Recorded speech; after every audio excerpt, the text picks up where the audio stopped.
Bienvenue sur la 100e édition de Liège-Bastogne-Liège. Nous sommes le 27 avril 2014, 263 km au menu, un départ donné sous les yeux du roi de Belgique et de Eddy Merckx. 6 coureurs ont constitué l'échappée matinale. On a Matteo Bono de la Lamprey, Marco Minard, Michel Kor, Pierre-Main Lang de la YAM, Jacobus Van Der et encore Peter Jacobs, un coureur de la formation belge Top Sport Vlaanderen. Leur avance a dépassé les 16 minutes sur un peloton, emmené par les équipiers d'Alejandro Valverde, donc de la Movistar, les équipiers de Miral Kwiatkowski, la Omega Pharma, et de la BMC, les équipiers de Philippe Gilbert. Au fur et à mesure des difficultés, comme ici lors de la côte de Saint-Roch, certes elle est courte mais très pentue, l'écart va commencer à se réduire petit à petit au fur et à mesure des difficultés, alors que Jacob lui va profiter de passer en tête de ces difficultés pour remporter le Grand Prix de la montagne, entre guillemets. Sur la doyenne, il y a un Grand Prix des différents monts.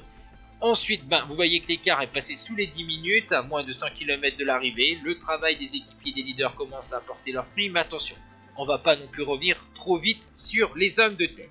Nous sommes dans la haute levée et malheureusement, Joaquim Rodriguez, vainqueur du Tour de Catalogne et deuxième de l'édition 2013, est contraint à l'abandon.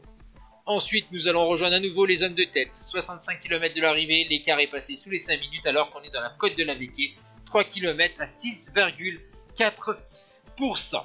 Derrière, on commence à voir l'équipe Tinkoff travailler, l'équipe Europcar aussi. L'écart n'est plus que de 3,25 sur les hommes de tête. Pour l'instant, tout va bien pour les leaders. On se prépare à attaquer la côte de la Redoute que voici avec les hommes de tête. Tandis que derrière, on voit que Tony Martin repositionne son leader Miral Kwiatkowski avec son beau maillot de champion de Pologne. À l'avant de la course, les efforts commencent à se peser dans les jambes et ça explose, tandis que derrière on commence à avoir des offensives au sein du peloton avec de nombreuses attaques. Mais pour l'instant, on reste groupé au sein du peloton.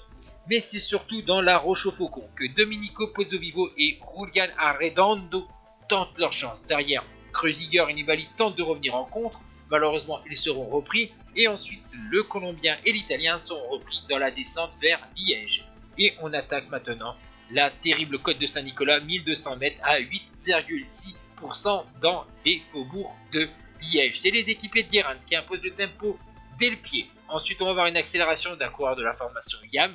Mais c'est surtout deux très bons punchers qui vont attaquer. Puisqu'il n'y a plus Purito, Gianpaolo Caruso est libre et tente sa chance. Il est encore accompagné du 6ème de Tirreno, Pozzovivo de la G2R La Mondiale. L'Italien décidément est en très bonne condition sur cette doyenne. On est encore à 5 km 500 de l'arrivée. Derrière, le peloton a commencé à exploser. Nous sommes dans la montée vers Anse maintenant avec donc le duo Pozzovivo-Caruso. Et derrière, on travaille notamment avec les équipiers de Simon Gerrans. On voit notamment Dan Martin maintenant. Nous sommes dans la montée sur Anse. Et donc Dan Martin a décidé d'attaquer. Vous voyez que derrière, Kreuziger et Gilbert n'arrivent pas à revenir sur les Landais. Et malheureusement pour Caruso, il est repris par Dan Martin. Mais Dan Martin chute dans le dernier virage. Caruso a quelques mètres d'avance. Il est repris par Simon Gerrans, Valverde et Kwiatkowski. On va se jouer au sprint dans les 100 derniers mètres. Cette victoire sur cette 100e doyenne.